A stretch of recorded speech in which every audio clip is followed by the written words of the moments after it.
They call him the king who married 6 times, the man who executed 2 of his wives.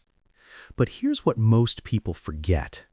While his personal life was chaos, his rule changed England forever. So, was Henry VIII just a terrible husband? Or was he secretly one of England's strongest rulers? Let's find out.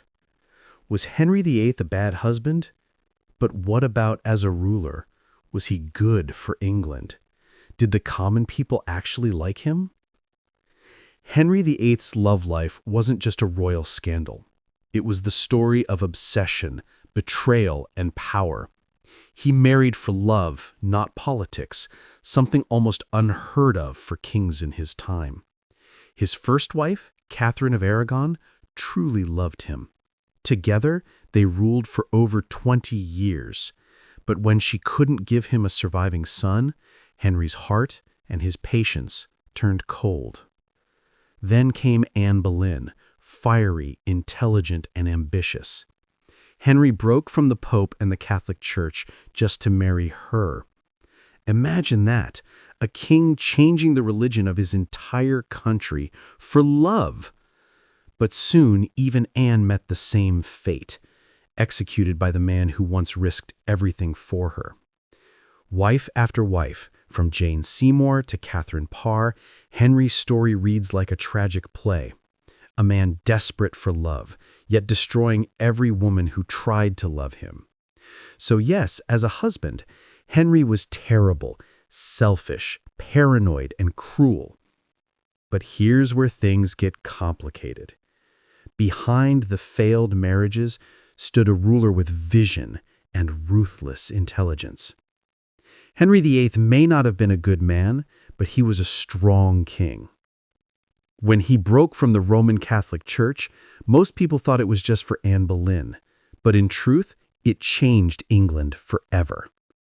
He created the Church of England, placing himself, not the Pope, as the head. That one move made England independent from Rome, giving the monarchy full control over religion, land, and wealth. He dissolved hundreds of monasteries, taking their riches for the crown, using that money to strengthen the navy and fortify England's defenses. Under Henry, England became a rising power, no longer just a small island kingdom, but a nation that could stand on its own. Yes, he was brutal. He executed nobles, rebels, even old friends. But to many in power, Henry was a leader who made England stronger, richer, and more feared. He ruled through fear, but his rule worked. And in the ruthless politics of the 1500s, that was often the only way to survive. But what about the ordinary people? Did they like him? The truth is yes. At first, Henry VIII was adored.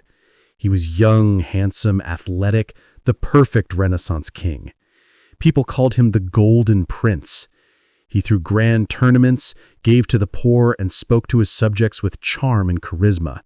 England had never seen a monarch like him. But as the years passed, everything changed. Taxes rose, religious changes confused and divided people. Thousands lost their homes and livelihoods when monasteries were destroyed. The man they once cheered for became the man they feared.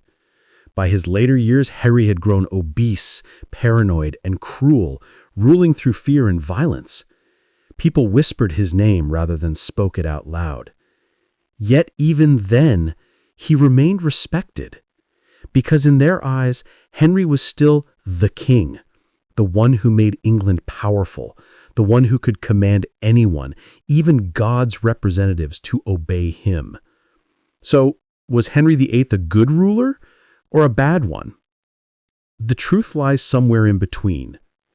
As a husband, he left behind heartbreak, executions, and tragedy. As a ruler, he left behind a stronger, more independent England. Henry VIII's story reminds us that power often comes with destruction. And sometimes history remembers not the kindness of a man, but the impact of his reign. Love failed him, but power made him immortal.